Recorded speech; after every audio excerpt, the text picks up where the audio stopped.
In the previous video, we'll learn about the real numbers in Java. In this video, we'll learn about the decimal numbers in Java. There are two data types that can store decimal numbers in Java, which are the float and the double. Let's start with the float. The float data type is a 32-bit single procession floating point number. It can store decimal numbers with sufficient precision for most purposes. To define a float number, we should add f, capital or small, at the end of the number. Let's start by the float keyword. I'll name it as pi, pi. This is the float. I name it as pi.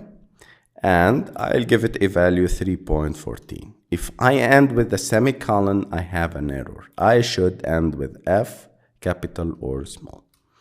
This is how we define the float in Java. The second data type is double. The double data type is a 64-bit double precision floating point number. It can store decimal numbers with higher precision compared to float. It's the most commonly used data type for decimal numbers in Java. For example, to create a double, we start with the double keyword, and I'll name it as pi2, because I can't name it as pi because I created pi before. So I'll name it as pi2. And here I specify the pi value, which is more precise. I don't need to end with D or any letter for double, like a float.